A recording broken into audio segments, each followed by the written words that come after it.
All right, you might have one eye on what's happening at the D.Y. Patil Stadium. Andre Russell's playing an Andre Russell Classic, although with a little bit of luck on his side, but he's almost taken the Knight Riders home single-handedly. We will keep one eye on that game while we keep another on the evening fixture of this doubleheader Saturday. Sunrisers Hyderabad and RCB all set to kick off in just under 15 minutes time. So our attention will lie on both games on Maruti Suzuki presents ESPN Cricket Info T20 timeout powered by IQ 9 5G.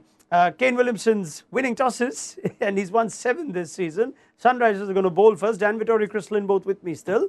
He's pretty good at this, Kane. I think that's been the difference so among far. Many other things, yeah. He's turned the season around for them just with his tosses. Yeah, and I mean, what's happening in at the D.Y. Patil right now is a proper Andre Russell Classic, but I'd like to just hold off comment on that for the time being, Chris, so, we could have a nice, clean chat on it once we know which way this game is finally headed.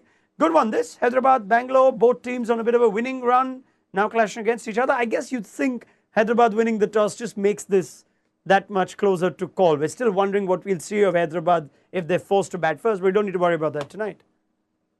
Yeah, absolutely, and I think it's a good challenge for RCB. We've seen them obviously play really well, but they've chased a lot of the time. So great opportunity to show off tonight. As you said, Kane Williamson's won the toss, or 7 tosses. So obviously with the dew falling, it is quite challenging to bowl second to grip the ball. Yeah, it is what it is. It's going to be make a great contest. These two teams have been thereabouts, throughout the tournament so far. So I think they can leave some scars there nice and early in the tournament. All right. While we're at this, equations 18 of 7. Let's get a quick watch along sort of prediction from Chris Lynn and Dan Vettori. Chris, KKR going to do this? No. No. Okay, Dan. Yeah. All right. Okay. So now we'll revisit that in 5 minutes. I can't give Chris a better chance to get a prediction right. 6 balls before the game's about to end. Anyway, we'll come back to it. But both teams have gone unchanged. So Hyderabad are still having to do without the services of Washington Sundar. They seem to have found themselves a nice settled unit, Dan. Ever since they made the change of Romario Shepherd going out and Marco Jansen coming in. Jansen's been terrific. Shashank Singh has taken Abdul Samad's spot. Otherwise, no other changes, but for the first one, Suchit in for Washington Sundar. No reason to change, I guess, especially when they've been winning. No, it's a winning formula, and it backs up the Kane winning the toss and putting those 4 fast bowlers to work. And I think that's been the turnaround more than anything, along with Kane's success at the toss. So I think those 4 fast bowlers gives them attacking options at the top. Obviously, Malik coming through the middle with his aggressive pace, and then he can close out with a mixture of them as well. So I think once Washington comes back, it gives them 5 frontline bowlers that Kane can turn to and rely on. But I think it's those 4 fast bowlers and the settled nature of their performances that have been the turnaround for Sunrisers. Yeah, I mean, we think Washington Sundar's a big miss. They seem to have done all right without him. Chris, we're looking at wins against Gujarat, KKR, Punjab. I mean, decent teams that can be dangerous on their night. Are they getting away, the Sunrisers? You get the impression, are they just getting away, or should we give them more credit than that? I think just because they were slow out of the blocks, we thought they were going to have a bad year, but I really like the combination of Ed Markram and Nicholas Pureen. I think they've sort of led the way. They've been on the end of not great success at the IPL with their previous franchises, so they've turned things around for Hyderabad. And I've just got a sense of calmness with Kane Williamson there. So there's always Tom Moody's always well structured, well thought, side. So for me, they just seem so well balanced, and they've got pace, they've got big hitting, and they've got proper batsmen up the top of the order. All right, Bangalore also do not make any changes. Team that's looking good. Will it be their season? We know that a number of those players have hit some decent form. One exception is Virat Kohli. Faf du Plessis got the runs in the last game. Glenn Maxwell's looked good. And we know that Hasaranga, Josh Hazelwood, Harshal Patel, Dinesh Karthik, form of his life, all of them have put in a performance. Shahbaz Ahmed too has been very, very good. I guess if you're a team which only has Virat Kohli out of form, you think that's not a bad team to be in? That's I suppose so. And I think that RCB have found some different players to come forward in this tournament so far. But once again, like Sunrisers, I think it's their 4 bowlers, the three quicks in Patel, Siraj and Hazelwood, and the Hasarangas backed them up. So good bowling attacks seem to be getting these teams in the positions to win games. All right, there's some madness happening at the D.Y. Patil Stadium. Andre Russell has come within 2 hits of winning it and lost his wicket. So right now we're looking at a game which is 12 of 4 with 4 balls to go and Russell dismissed. So would you rather be Chris Lynn right now or Dan Vettori? Can we do another prediction? Do we get a chance? Lockie Ferguson's had a big say, though. He's taken a great catch. Let's come back to that game in a moment while we still see what's going on. Coming to Bangalore. Now, are we looking at Virat Kohli and still saying, Chris, that it's only a matter of time before he hits form? Or is the problem deeper? Can there be a different solution? I think Sanjay on our show said, maybe consider putting him down the order, put him in a different position, let him bat freely. Would that make any sense at all? I think just because it's obviously you're so proud, we need him just to go there and relax. So, mate, I'd nearly go the other way and get him up the order, get him in the power play, play some, go quite hard. Best form of defense is offense, in my opinion. But again, I think if you do peel back the layers, I think the issues are, from the bubble and just playing so much cricket. So, of course, he's going to have a run of low scores at some stage. There's a reason why he's one of the best in the world. So, I think, the fact that RCB are winning, it goes a little bit more hidden. If they were losing, then obviously it would stand out a lot more. But it's only a matter of time. I think you got to look at it the other way. He's one game closer to getting the score rather than a run of outs. Would you be concerned for Virat Kohli, or would you not, given the team's winning? No, not around his form. I think that'll come back to him because he's such a quality player. But I think when people who are potentially close to him, like Ravi Shastri and Kevin Peterson, and they start to worry about the mental fatigue of playing so much cricket and being in bubbles, that would be the concern.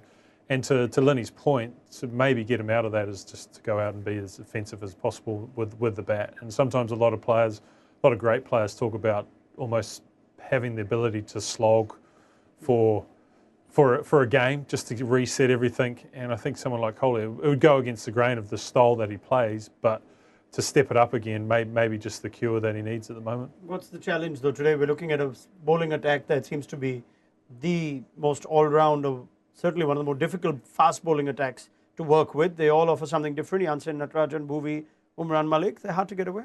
They are hard to get away, but that's where Kohli's skill could set him apart, where he's the tactician. He knows how to play these quality bowlers. They're all sort of test bowlers, particularly at the top, where they'll use the swing and Kumar and Marco Jansen. So I think he can use his technique to get him out of some trouble whilst trying to stay as aggressive as possible. All right. Well, as it turns out, Alzari Joseph seems to have done the business, and Gujarat Titans, in another really close game, have ended up on the right side of it. So let's go to that straight away, shall we? Chris Lynn, celebration for the Titans. They just can't seem to end up on the wrong side of a result, even if certain things don't go their way. So this has worked. Hardik Pandya wins the toss, bats first time a captain does that. They put up a score which we think, maybe is it enough, is it not? And they defend it. Yeah, I keep going back to it. Winning's a habit. So for me, they're just finding ways. Obviously, it wasn't their most polished performance tonight, but they found ways to win. On the other side, we've got teams like Mumbai who are finding ways to lose. So I think it's good signs for the Titans. As I said, they're not playing complete cricket just yet, but I think they're building and they give themselves some breathing space to find a couple of combinations if they feel the need to. That's a pretty solid sort of result in the end, because once Russell gets going, better teams, better bowlers have found it hard to keep him quiet. They've still managed to limit the damage and end up on the right side. Yeah, and I think probably bowling to everyone else in the game was what their success was about. I mean, Russell still was able to get away.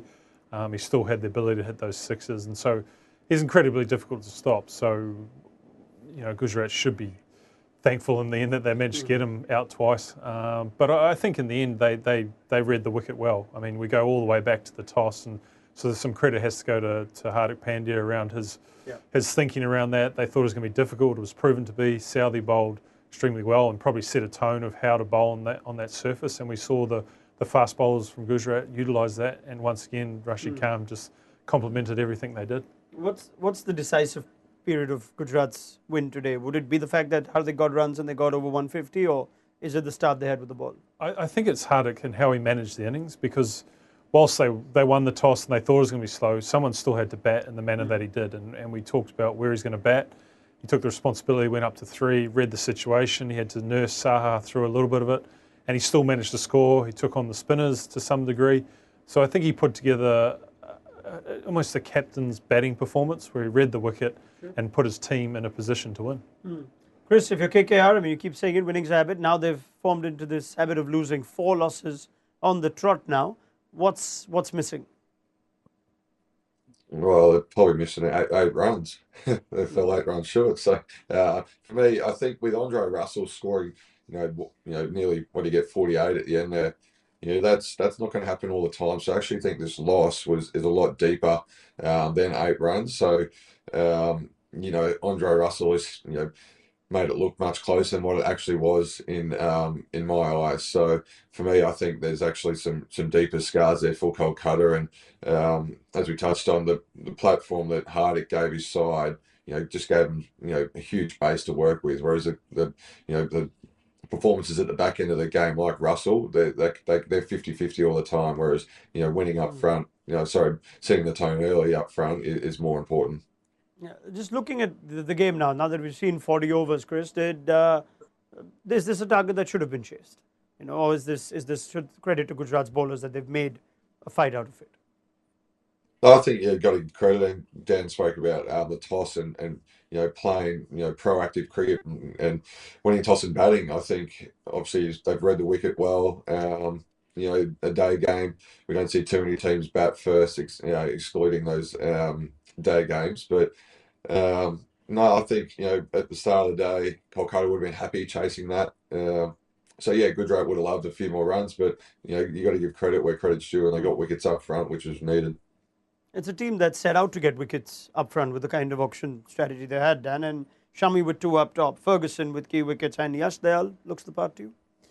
Yeah, they put a attack together with those 5 frontline bowlers, and they were going to rely on them, and they had to bowl all their 4 overs, and they did it perfectly, probably up until the last couple, and they were a little bit nervous about Dayal and Alzarri Joseph finishing off, but they actually came through at the end too. But I think Shami is really impressed in this game. I think 4 overs, 2 for 20, important wickets, but he's also set a tone of how aggressive they were going to be from the top. Ferguson backed it up, and then the 2 sort of less experienced bowlers could actually fall into their role. And like I said before, Rashid Khan does what Rashid Khan does. Yeah, surely the Titans are, making a playoff spot now. It can't go wrong from here. Yeah, I think with the style that they're playing, with the balance that they're building, the fact that they have Pandya playing this way, and then obviously Rashid Khan, I think that all builds to them winning enough games to get into a playoff. And do they have enough match winners in those situations in playoffs when you need them? All right, we'll leave it there. Game's already underway between Bangalore and the Sunrisers. Can you give me a prediction, Chris Lynn? I may not see you at the end of it, but why not? Go for it. Bangalore to win. All right, Bangalore to win. So Hyderabad's chances immediately go up if you want to put your money as far as Lenny's track record goes. Dan? Hyderabad won a toss, so they've got to win. All right, great. So we have a nice split verdict on this show. Let's pick up the chat at halftime on Maruti Suzuki Presents ESPN Cricket for T20 Timeout powered by Eco9 5G. Big game this, because if Hyderabad do win, they get into that 10-point club that RCB and Rajasthan are part of, and Gujarat are the first team to 12 points this year's IPL. KKR languishing a bit now, 6 points, and the 8 games played. They could see themselves fall even lower depending on how results go over the next couple of days. Join us then after the end of the RCB innings.